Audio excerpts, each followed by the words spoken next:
Welcome to On This Day on the Grueling Truth Sports Network. I'm your host for On This Day, Mike Goodpaster, and today we're going to talk about December the 5th, 1943.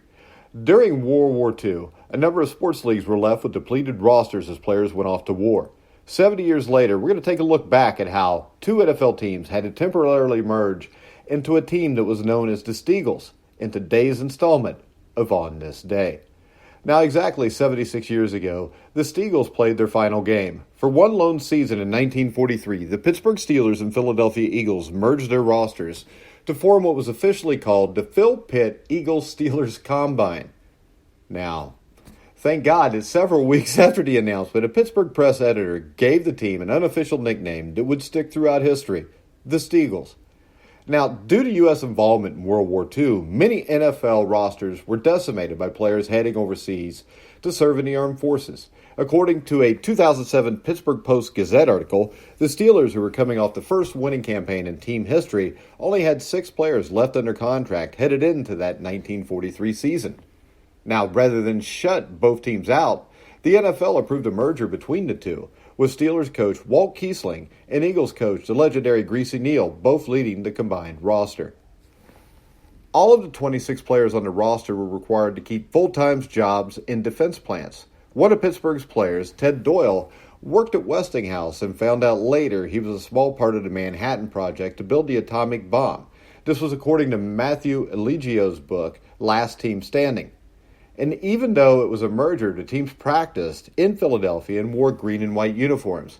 That color scheme was worn into 2 home games played at Forbes Field, which were wins over the Cardinals on Halloween and over the Detroit Lions on November the 21st. 4 home games were played in Philadelphia's Shive Park, where the team went 2-1-1. Now, in his 2006 book, Eligio goes through the team's season in great detail, including the adversarial relationship between the two coaches, as Kiesling ended up coaching the team's offense and Neal the team's defense, kind of like the 85 Bears, where you had Buddy Ryan and you had Mike Ditka. One coached the offense, one coached the defense. But in this case, there wasn't a Ditka that was called the head coach. These guys basically shared custody of this team, and there was no one man that was put in charge of it. And despite the uniquely shrinking pool of players to choose from, some men who might not be eligible for war still had qualifications that allowed them to play football. Now, the minimum height requirement was 60 inches, and the minimum weight requirement was 105 pounds to enter the armed forces. That went unchanged throughout the war. The maximums were 78 inches, and as it says in the book, overweight, which is largely greatly out of proportion to the height, went unchanged too. Now, winning deferments for a handful of oversized football players, notably Green Bay's Buford Baby Ray, a 6'6", 250-pound tackle. Now, likewise, some defects were deemed unacceptable, no matter how dire the need for soldiers.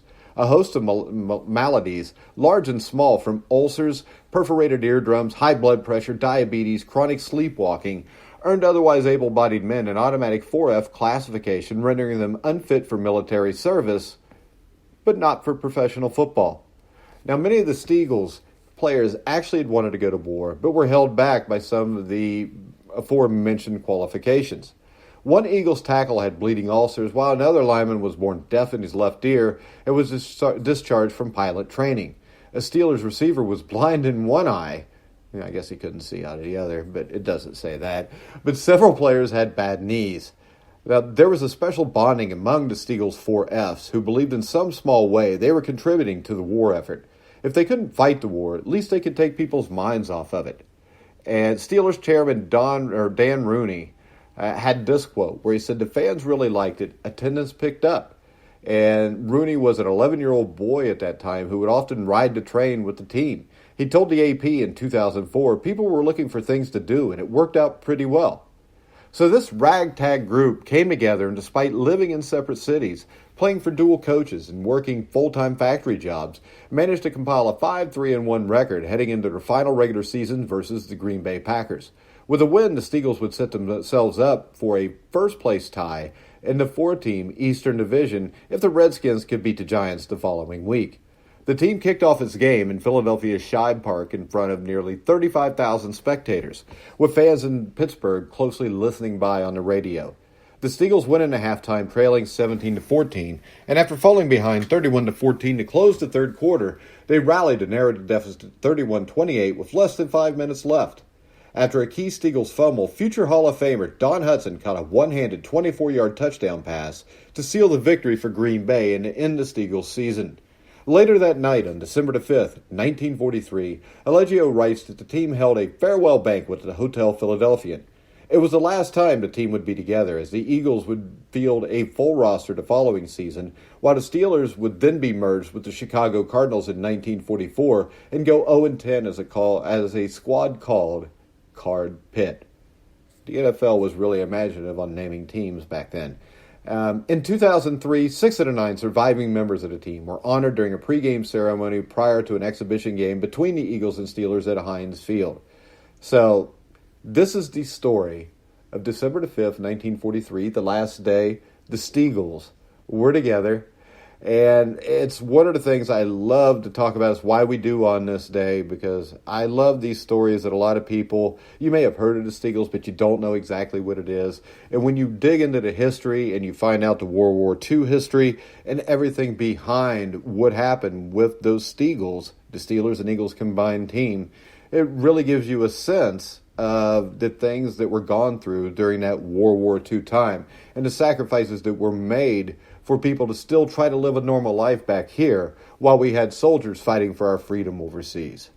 But tomorrow we will be back with December 6th. What'll it be? I have no clue right now. But as soon as I get off here, I'll look it up and do a little research. And we'll be back tomorrow with December 6th. Don't know the year yet, but make sure you check back with us on This Day on The Grueling Truth. For now, I'm Mike Goodpastor. You've been listening to The Grueling Truth, where the legends speak.